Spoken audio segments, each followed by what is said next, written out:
Have you ever, the world you knew was suddenly taken away, leaving you confused and unsure? That's how my story began, a journey from sadness to a brightness I never thought possible. It was a cool autumn morning, and I remember the sunlight streaming through my studio windows, casting long golden beams across the room. I was standing in front of my latest painting, a big canvas filled with swirls of blue and gold. My first big art show was just days away, and I could almost hear people saying how much they loved my work. Years of hard work had led to this moment, but life, as I would soon learn, has its own way of changing things. The accident happened in an instant. A loose beam from a nearby construction site crashed through the studio window.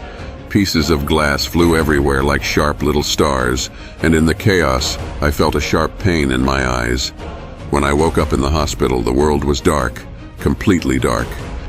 "I'm sorry," the doctor said, his voice heavy with sadness. "The damage was severe. You won't be able to see again." "You won't see again." Those words echoed in my mind, breaking my spirit. My paintings, my dreams, my identity, all seemed to disappear into that endless darkness. The days that followed filled with grief. I shut myself away, angry and full of regret. The colorful world I once painted now felt like an empty black canvas. My friends and family tried to help me, but their words didn't reach me. How could they understand the emptiness? One evening, as I sat alone in my quiet studio, my fingers brushed against the rough surface of an unfinished canvas. The texture surprised me, sparking a tiny bit of curiosity. Slowly I ran my hands over it, feeling the ridges and bumps where the paint had dried.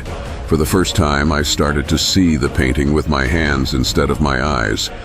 My mentor, Mrs. Evelyn, helped bring back my spark. She was an older artist who had guided me in my early years. She had a strong spirit and believed that art was more than what you see. When she heard about my condition, she came to visit me without warning. "So you're giving up?" she asked sharply. "Is that all your talent is worth?" Anger boiling over. How am I?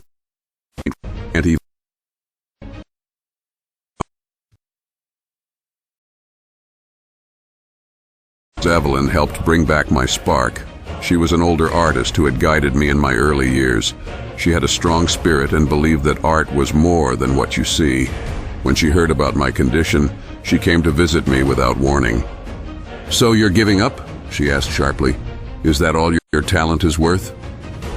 I thinking over, how am I supposed to paint when I can't even see?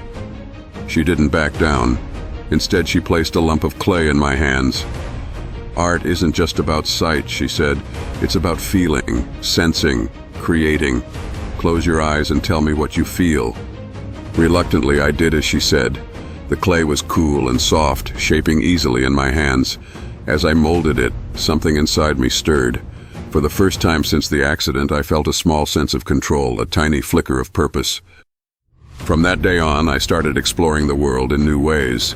I learned to see through sound, listening to the rain tapping on windows and the rustling of leaves in the wind. I discovered the language of touch, running my fingers over tree bark, fabrics, and stones, each texture telling its own story.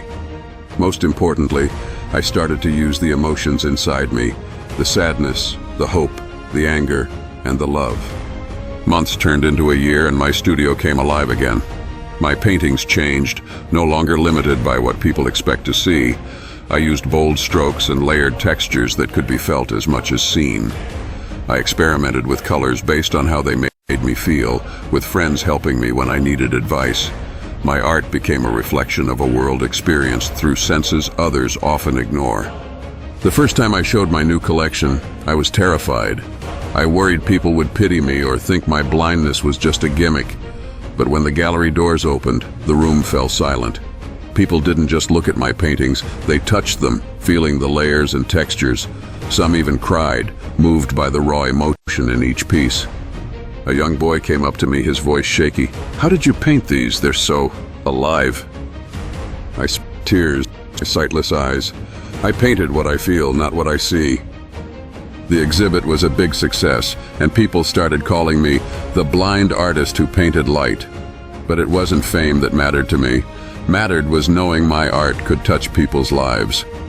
My darkness had become a source of light for others. I began hosting workshops, teaching others to create beyond their limits. Blind students, children with disabilities, even experienced artists looking for inspiration. What came, and together, we redefined what art could be. From darkness to light.